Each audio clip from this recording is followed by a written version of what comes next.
segundo tema, saúde e paz.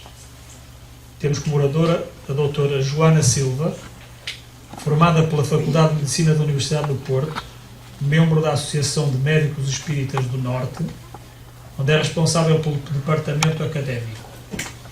É também voluntária na Associação Pegadas de Amor. Então, bom dia a todos. Obrigada pelo convite, por estar aqui. Realmente este evento estava espalhado por todo o hospital, até que uma colega minha me mandou a fotografia do programa a perguntar se era mesmo eu que ia falar, portanto, nesse sentido foi engraçado. Também gostava de agradecer a todos os presentes, a vocês que me convidaram, e também gostava de dizer que é um prazer estar ao lado de todas as pessoas que estão na mesa, que gosto tanto, então realmente é um prazer muito grande também estar aqui com vocês hoje.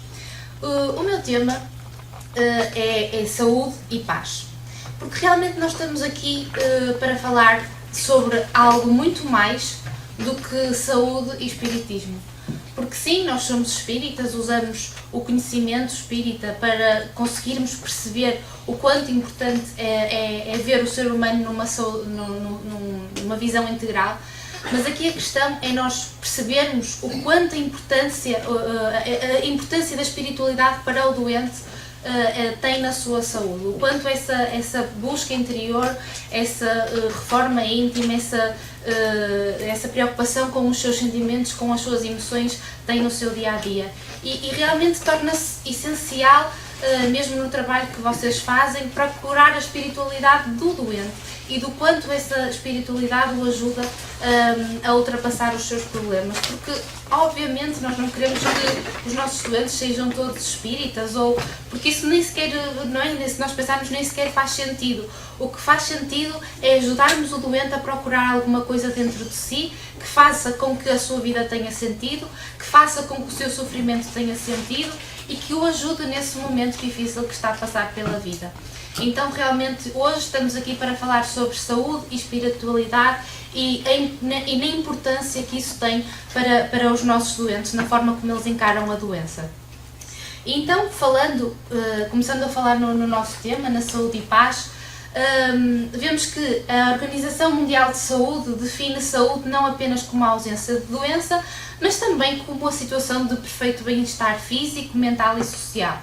E se também formos ver a outra parte do tema, de paz, vemos que realmente conseguimos encontrar uma similitude entre realmente a saúde e o que é paz, que é uma boa harmonia, e que já Emmanuel nos dizia que a saúde é precisamente a perfeita harmonia da alma. E ao longo desta apresentação vamos realmente perceber esta frase: como é que a saúde pode ser a perfeita harmonia da alma? Como é que a harmonia da alma, do nosso espírito, se pode plasmar através do perispírito no nosso corpo físico, dando-nos saúde? E para isso, é certo, vamos ver o que é que o espiritismo nos traz acerca disso, acerca da influência que a paz de espírito tem na nossa saúde, mas vamos também comprovar todos esses ensinamentos e todas essas afirmações com estudos de cientistas de renome, que isso sim nos dão a prova de que realmente isto acontece, dar-nos a prova que é de facto real e que somos um ser integral com várias dimensões. Então, André Luiz, na Evolução em Dois Mundos, diz-nos que realmente as células do nosso corpo são pequenos animáculos que obedecem, sem dúvida, ao pensamento simples ou complexo que lhes comanda a existência. Ou seja, ele explica-nos que, sem dúvida, é o pensamento que comanda as nossas células. E que todos os sintomas mentais, tudo o que nós pensamos, de facto influenciam essas células que estão em estado de desenvolvimento, de divisão, de todos os processos celulares. E que realmente esse veículo tão complexo que é a célula e que nós estudamos e às vezes até ficamos impressionados com tal complexidade, que todas as suas funções estão também sobre um único comando, que é, sem dúvida, a mente.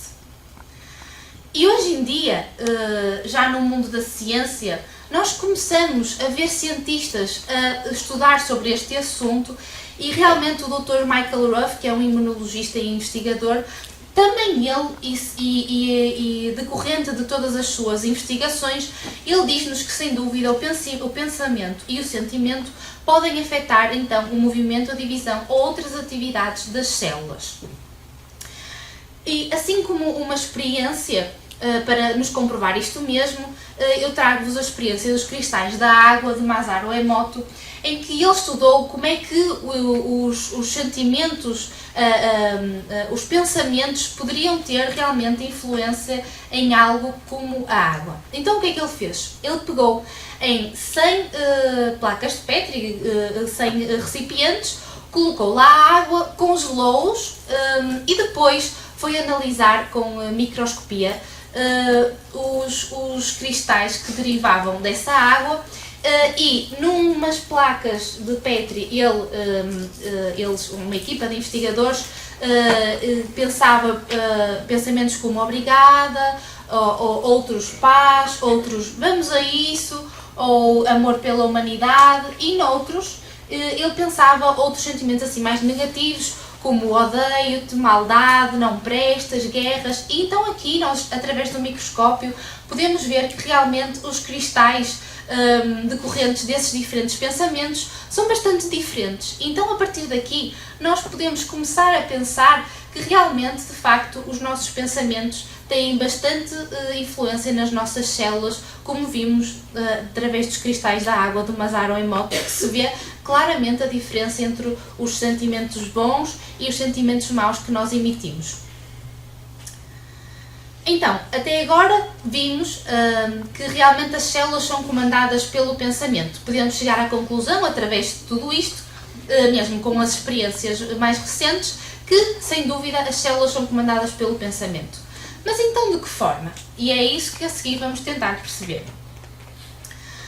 André Luiz também, na Evolução em Dois Mundos, que é um dos livros que nos traz mais conhecimento e mais informações sobre este aspecto, que realmente todos os estados emocionais criam impulsos da nossa mente, e esses impulsos são convertidos por umas substâncias magneto-eletroquímicas que viajam pelo nosso corpo, e que essas substâncias magneto-eletroquímicas, essas sim têm a possibilidade, a faculdade de interferir então bruscamente na propriedade das células e nas propriedades das moléculas.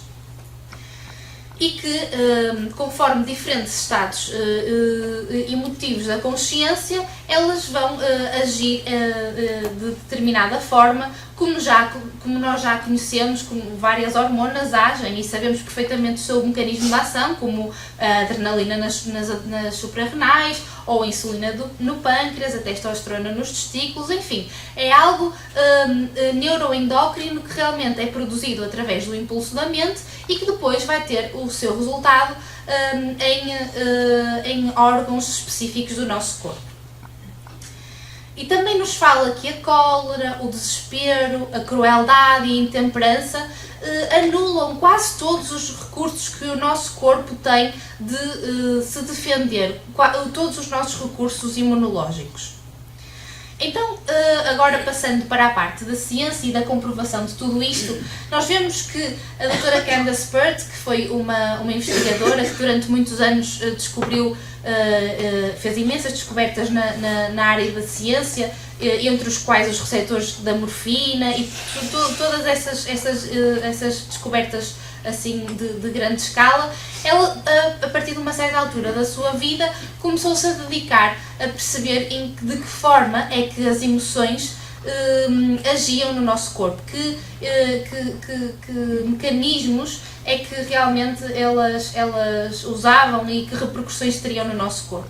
Então escreveu um livro chamado Moléculas da Emoção, em que ela descreve uns neuropeptídeos que funcionam como um eixo entre o cérebro, o sistema imune e o sistema endócrino, que são as tais substâncias magneto-eletroquímicas que André Luiz nos falavam. Então ela fala destes neuropeptídeos como sendo umas moléculas que ligam o nosso cérebro as glândulas e o sistema imune como uma rede de comunicação e que são então o substrato bioquímico das emoções. Que realmente estes neuropeptídeos são então moléculazinhas que, consoante a emoção que nós expressamos, vão atuar no nosso organismo, nas nossas células, de uma forma positiva ou negativa. E mesmo estes neuropeptídeos, ela descobriu que estão presentes nas células imunológicas que nos defendem das doenças e que, consoante lá está, as nossas emoções podem estar mais ativados ou menos ativados e comprovando então que realmente o nosso estado de alma, as nossas emoções podem aumentar ou baixar a nossa imunidade, gerando então maior ou menor suscetibilidade à doença. E também o Dr. Michael Arwin vem comprovar isto mesmo, dizendo que realmente as respostas comportamentais são a chave da ativação destas vias, então que mais uma vez modulou um sistema imune que tem implicações no aumento da suscetibilidade a várias doenças. Então vemos que realmente já não é somente a teoria, mas passamos também à prática, em que realmente conseguimos perceber que não é algo que nós dizemos assim, emoções, pensamento positivo, sabes que o pensamento positivo ajuda-nos sempre a ultrapassar as coisas.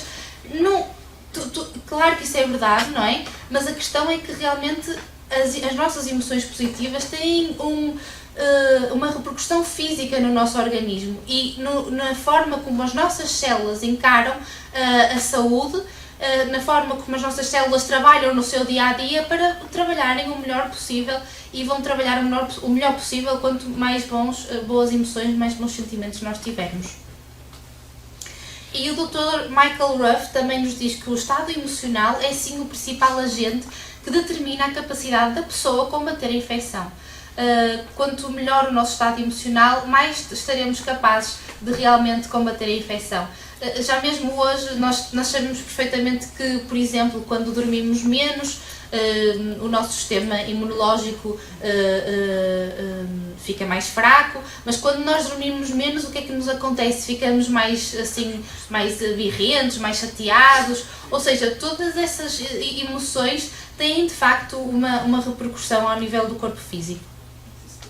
E aqui temos também a doutora Candace Pert, mais uma vez, que ela diz que realmente temos de mudar o nosso paradigma, que pensar que as emoções são muito mais do que meras emoções e que elas também têm uma importância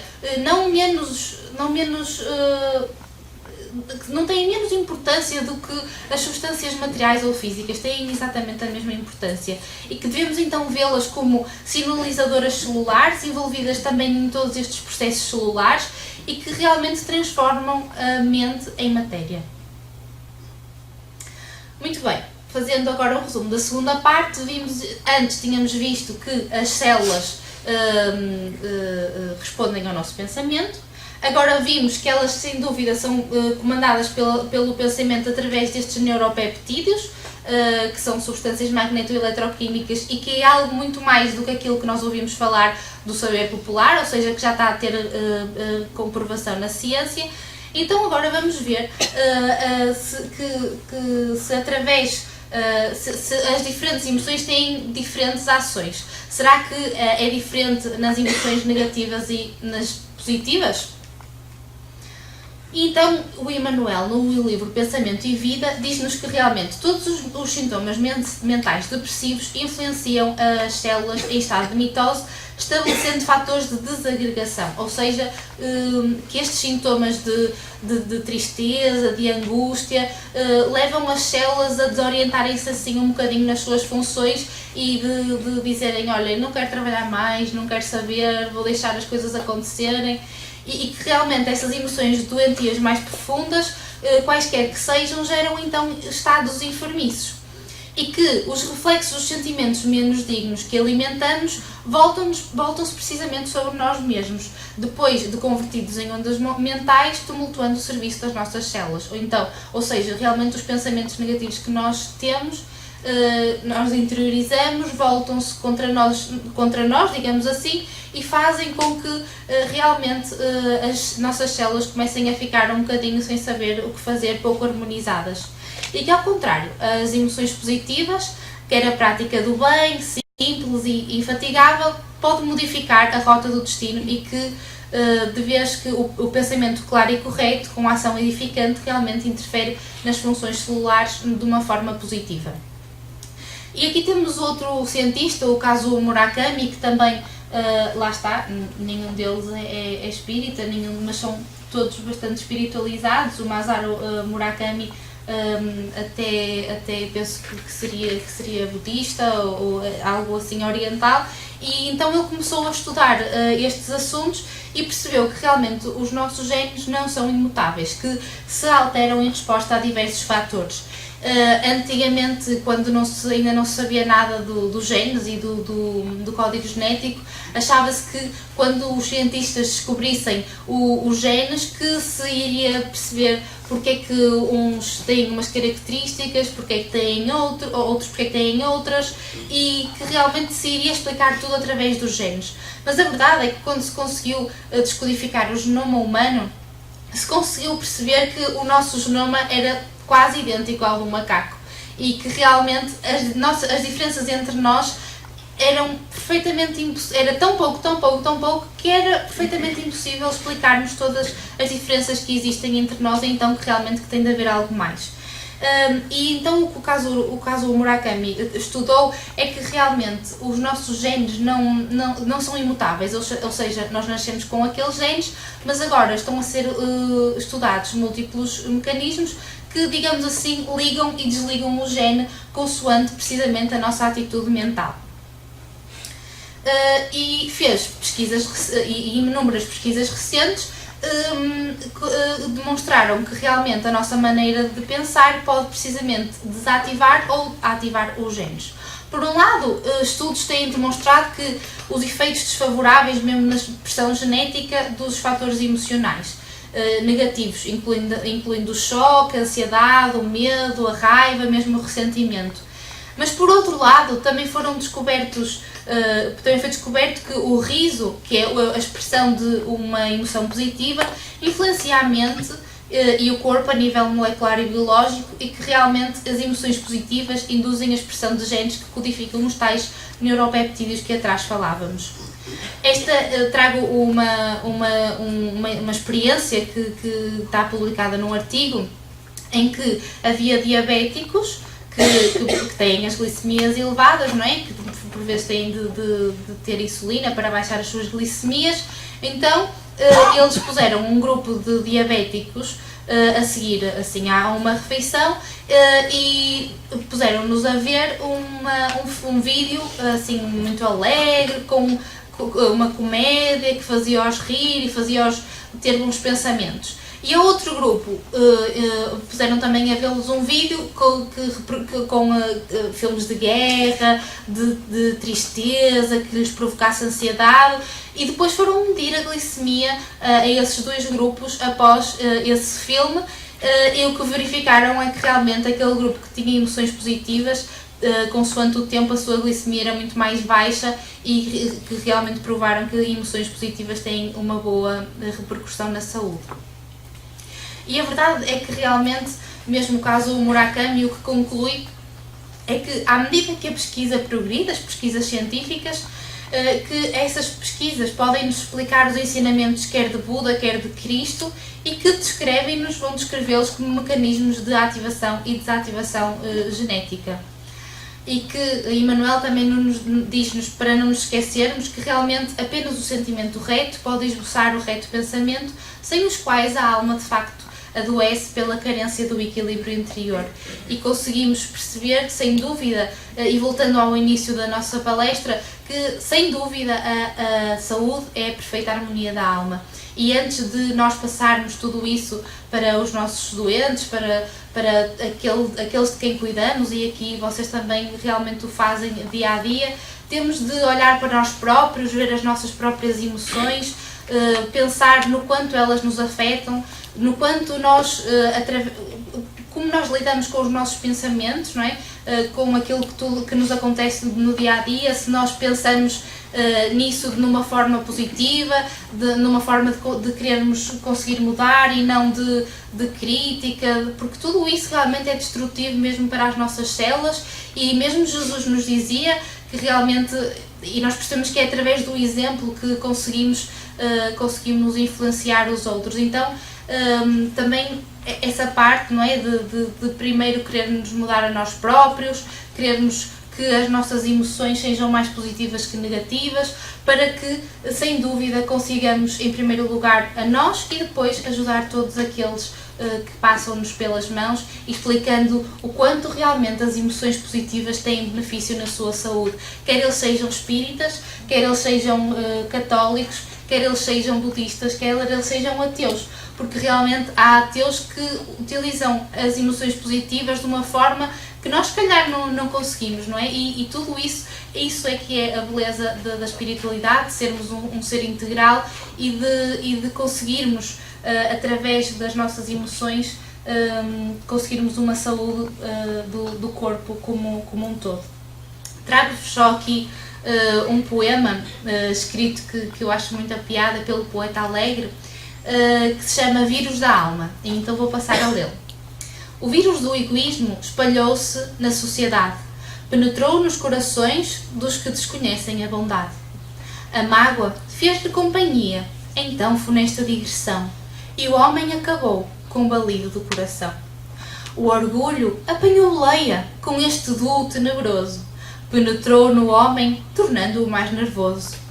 Prisioneiros deste vírus, o homem se interroga: porque sofro, meu Deus, e não a minha sogra?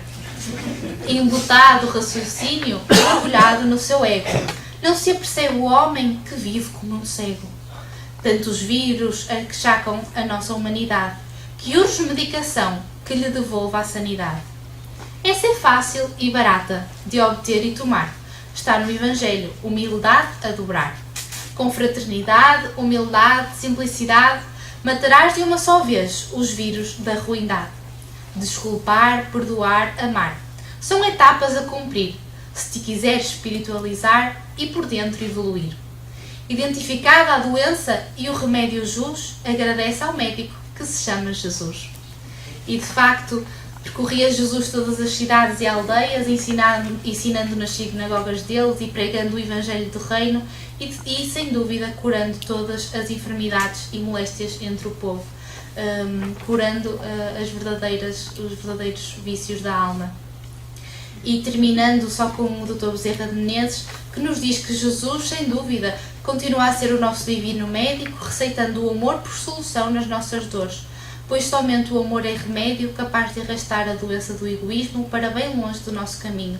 E nós hoje percebemos que isto é mais do que uma frase, tem significado bioquímico, tem significado no nosso corpo físico, e quando nós dissermos força, pensamento positivo, vamos estar a perceber que tudo isso realmente tem uma finalidade e acontece sem dúvida no nosso corpo, que o pensamento positivo, as energias positivas, as boas emoções são mais do que simples palavras, mas têm sim repercussões diretas no nosso organismo. Obrigada.